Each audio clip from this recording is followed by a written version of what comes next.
আসসালামু আলাইকুম ওয়া রাহমাতুল্লাহি ওয়া বারাকাতুহু। আলহামদুলিল্লাহি রাব্বিল আলামিন ওয়াসসালাতু ওয়াসসালামু আলা সাইয়্যিদিল মুরসালিন ওয়া আলা আলিহি ওয়া সাহবিহি আজমাইন। সম্মানিত দর্শক, আমি ইয়ামিন বিন ইমদাদ আজকে আপনাদের সামনে জিলহজ মাসের প্রথম দশকের সবচেয়ে গুরুত্বপূর্ণ 5টি আমল নিয়ে হাজির হয়েছি। আজকে আপনাদের সামনে এই 5টি আমল খুবই সংক্ষিপ্তভাবে উপস্থাপন করার চেষ্টা করব। ওমা তাওফীক ইল্লা বিল্লাহ। তো প্রথম আমল হলো জিলহজ মাসের 10 তারিখে কুরবানি করা। জিলহজ মাসের 10 তারিখে অর্থাৎ কুরবানির দিনে, ঈদুল আজহার দিনে পশুর রক্ত প্রবাহিত করা। এই ব্যাপারে আল্লাহ রাসূল সাল্লাল্লাহু আলাইহি ওয়াসাল্লাম হাদিসের মধ্যে বলেছেন, 10 জিলহজে কুরবানি করা বা পশুর রক্ত প্রবাহিত করার চাইতে অধিক পছন্দনীয় আর কোনো আমল আল্লাহর কাছে নেই। এজন্য অবশ্যই আমাদের যাদের সামর্থ্য রয়েছে, আমরা অন্তত একটা বকরি হলেও, একটা ছাগল হলেও 10 জিলহজে কুরবানি করব আল্লাহর সন্তুষ্টির জন্য, আল্লাহর রাজি খুশির জন্য। আল্লাহর কাছে সবচেয়ে পছন্দনীয় আমল 10 জিলহজে কুরবানি করা। এজন্য আল্লাহর সন্তুষ্টির জন্য আমাদের যাদের সামর্থ্য রয়েছে আমরা পশু কুরবানি করার চেষ্টা করব। আমরা যদি সামর্থ্য থাকা সত্ত্বেও কুরবানি না করি, তাহলে এ ব্যাপারে আল্লাহ রাসূল সাল্লাল্লাহু আলাইহি ওয়াসাল্লামের কঠোর বাণী রয়েছে। আন আবি হুরায়রা রাদিয়াল্লাহু তাআলা আনহু قال قال رسول الله صلى الله عليه وسلم من كان له ساعة ولم يضحي فلا يقربن مصلانا। আবু হুরায়রা রাদিয়াল্লাহু তাআলা আনহু থেকে হাদিস বর্ণিত হয়েছে। আল্লাহ রাসূল সাল্লাল্লাহু আলাইহি ওয়াসাল্লাম এখানে বলেছেন, যে ব্যক্তি সামর্থ্য থাকা সত্ত্বেও কুরবানি করলো না, সেই ব্যক্তি যেন ঈদের দিনে আমাদের ঈদগাহের ধারে কাছেও না আসে। এরকম কঠোর বাণী আল্লাহ রাসূল উচ্চারণ করেছেন। এজন্য আমাদের যাদের সামর্থ্য রয়েছে আমরা অবশ্যই 10 জিলহজে পশু কুরবানি করার নিয়ত করব এবং অবশ্যই যথাসাধ্য চেষ্টা করব। আল্লাহ রাব্বুল আলামিন যেন আমাদের নিয়তকে কবুল করেন, আমিন। এরপরে সবচেয়ে গুরুত্বপূর্ণ আমলের মধ্যে দ্বিতীয় আমল হলো জিলহজ মাসের চাঁদ দেখার পর থেকে কুরবানির পশু জবাই করা পর্যন্ত যারা কুরবানি করার নিয়ত করেছে তারা মাথার চুল, গোঁফ, লোম বা হাত পায়ের নখ ইত্যাদি কাটা থেকে বিরত থাকবে। এটা সবচেয়ে গুরুত্বপূর্ণ আমলের মধ্যে অন্যতম একটি আমল। আমরা যারা কুরবানি করার নিয়ত করেছি, জিলহজ মাসের চাঁদ দেখার পর থেকে কুরবানির পশু জবাই করা পর্যন্ত নখ, চুল, গোঁফ, লোম ইত্যাদি কাটা থেকে বিরত থাকতে হবে। এটা হলো গুরুত্বপূর্ণ আমলের 2 নম্বর আমল।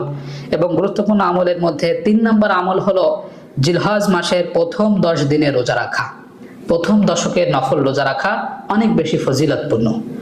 তবে কেউ যদি প্রথম দশকের নফল রোজা রাখতে না পারে, তাহলে অবশ্য অন্তত আরাফার দিনে অন্তত একটা আরাফার রোজা রাখা। হাদিসের মধ্যে উল্লেখ আছে, যে ব্যক্তি আরাফার দিবসে একটি রোজা রাখলো, সে ব্যক্তির বিগত এবং আগত 1 বছরের সগীরা গুনাহগুলো আল্লাহ মাফ করে দিবে। সুবহানাল্লাহ। তো যে ব্যক্তি আরাফার একটা রোজা রাখলো, সেই ব্যক্তির বিগত আগত 1 বছরের সমস্ত সগীরা গুনাহগুলো ক্ষমা হয়ে গেল। এর চাইতে ফজিলতপূর্ণ আর কি হতে পারে? এজন্য অবশ্যই আমরা আরাফার একটা রোজা রাখবো 9 জিলহজে কুরবানি করার আগের দিনে। এই একটা রোজা আমরা অবশ্যই রাখার চেষ্টা করব, নারী পুরুষ সকলেই, নফল রোজা, আরাফার রোজা। তবে কেউ যদি রাখতে না পারে তার গুনাহ হবে না, আর রাখতে পারলে অনেক বেশি সওয়াবের অধিকারী হবে, অনেক বেশি ফজিলতের অধিকারী, ফজিলতের অন্তর্ভুক্ত সে হতে পারবে। আল্লাহ রাব্বুল আলামিন যেন আরাফার রোজা রাখার নিয়ত করার এবং সে অনুযায়ী আমাদের প্রস্তুতি গ্রহণ করার তৌফিক দান করেন। এরপরে সবচেয়ে গুরুত্বপূর্ণ আমলের মধ্যে চতুর্থ আমল হলো প্রথম দশকে তাকবীর দেওয়া।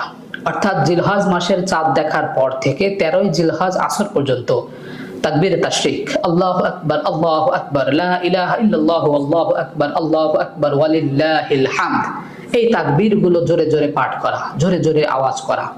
হাদিসের মধ্যে পাওয়া যায়, জিলহজ মাসের চাঁদ দেখার পর থেকে সাহাবায়ে কেরাম সকল জায়গায় বিচরণ করতেন এবং তাকবীরগুলো বলতেন। মাঠে ঘাটে, মসজিদে, বাজারে, সব জায়গায় যখন যেখানে যাইতেন সেখানে এরকম জোরে জোরে বলতেন, আল্লাহু আকবার, আল্লাহু আকবার, লা ইলাহা ইল্লাল্লাহু, আল্লাহু আকবার, আল্লাহু আকবার, ওয়ালিল্লাহিল হামদ, এরকম তাকবীর দিতেন। আমরাও জিলহজ মাসের চাঁদ দেখার পর থেকে এরকম তাকবীর দিব, আল্লাহর বড়ত্বের, আল্লাহর গুণগান এভাবে আমরা জোরে জোরে পাঠ করব। এবং তার মধ্যে গুরুত্বপূর্ণ হলো 9 জিলহজ থেকে 13 জিলহজ। এ ব্যাপারেও বিস্তারিত হাদিসের মধ্যে আছে, স্পেসিফিক ভাবে আছে যে 9 জিলহজ ফজর থেকে 13 জিলহজ আসর পর্যন্ত এই কয়টা দিনকে তাকবীরে তাশরিকের দিন হিসেবে চিহ্নিত করা হয়েছে। 9 জিলহজ ফজরের নামাজের পর থেকে শুরু করব এবং আসরের নামাজের শেষ পর্যন্ত এই তাকবীর প্রত্যেক ফরজ নামাজের পরে অন্তত একবার হলেও নারী পুরুষ সকলেই বলবো, আল্লাহু আকবার, আল্লাহু আকবার, লা ইলাহা ইল্লাল্লাহু, আল্লাহু আকবার, আল্লাহু আকবার, ওয়ালিল্লাহিল হামদ। নারী পুরুষ সকলেই যারা মসজিদের ইমাম সাহেব রয়েছেন, খতিব সাহেব রয়েছেন, জুমার নামাজের সময় মুসল্লিদেরকে অবহিত করবেন যেন 9 জিলহজ থেকে 13 জিলহজ আসর পর্যন্ত এই তাকবীর তাশরিক, এই তাকবীরগুলো জোরে জোরে পাঠ করে সকলে অন্তত একবার হলো সালাম ফিরানোর পরে, অর্থাৎ ফরজ নামাজের সালাম ফেরানোর সাথে সাথেই আমরা জোরে জোরে বলবো আল্লাহু আকবার, আল্লাহু আকবার, লা ইলাহা ইল্লাল্লাহ, আল্লাহু আকবার, আল্লাহু আকবার, ওয়া লিল্লাহিল হামদ। এটা গুরুত্বপূর্ণ একটি আমলের মধ্যে অন্যতম। এবং 5 নম্বর গুরুত্বপূর্ণ আমল হলো 10 জিলহজে ঈদুল আজহার দিনে সুন্দর জামা কাপড় পরে পবিত্রতা অর্জন করে সুগন্ধি ব্যবহার করে আগে আগে ঈদগাহে যে ঈদের নামাজ পড়া। ঈদুল ফিতরে আমরা একটু দেরি করে যাই, তবে ঈদুল আজহায় একটু বেশি সকাল সকালে ঈদগাহে চলে যাওয়া, একটু দ্রুত ঈদের নামাজ পড়ে চলে আসা এবং সেই সাথে কোরবানির পশু জবাই করে সেই কোরবানির পশু থেকে সকালের নাস্তা করা, সেই পশুর গোস্ত থেকে রান্না করে সকালে নাস্তা করা, এটা একটা সুন্নাত, গুরুত্বপূর্ণ একটি আমল।